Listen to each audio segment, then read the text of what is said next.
in 2018, um, I was stricken with something called CNS lymphoma. That is a central nervous system lymphoma, and what it means in layman's terms is I had a giant tumor the size of an avocado in the back of my head, and it translated for me to starting to forget things very early.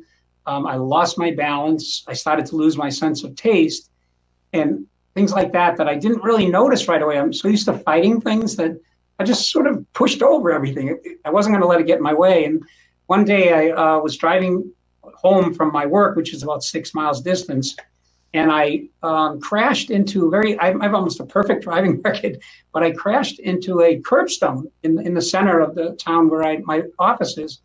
And I got out and looked at it and said, how did this happen?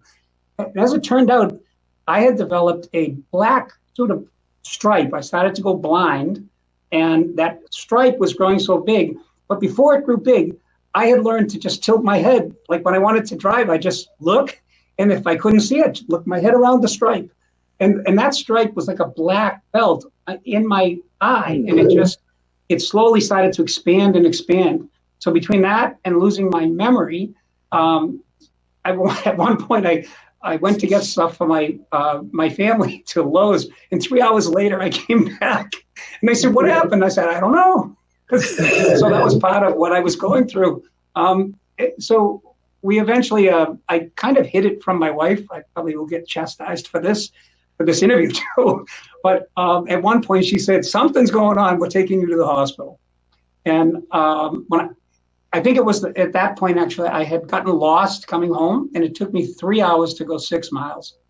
And I don't know why. I couldn't figure it out. So between not being able to see and losing my memory, I couldn't find anything. The only place in the world that takes care of central nervous system lymphoma as a specialty is the Dana-Farber Cancer Institute, about 30 minutes away from my home. So we ended up at a hospital. They did the typical MRIs and things like that, which I hated. Brain MRIs, now I've learned to accept them a little bit, but they found this giant mass in my head, and we began a stem cell transplant as the preferred procedure to hopefully get me better. At the time I was discovered, they estimated that I had 3 to 6 weeks to live. I didn't like that prognosis very much.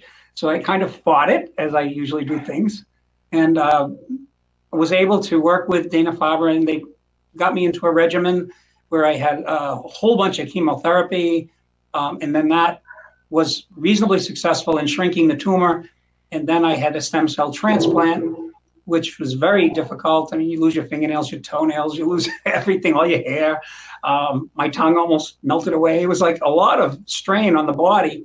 But because I had been in reasonably good condition, as I mentioned, take care of your body, I was able to fight off the effects, the negative effects. And let me say to anyone who has cancer, it doesn't have to be what other people think is bad. You have something that's an incredible challenge, and just do the best you can.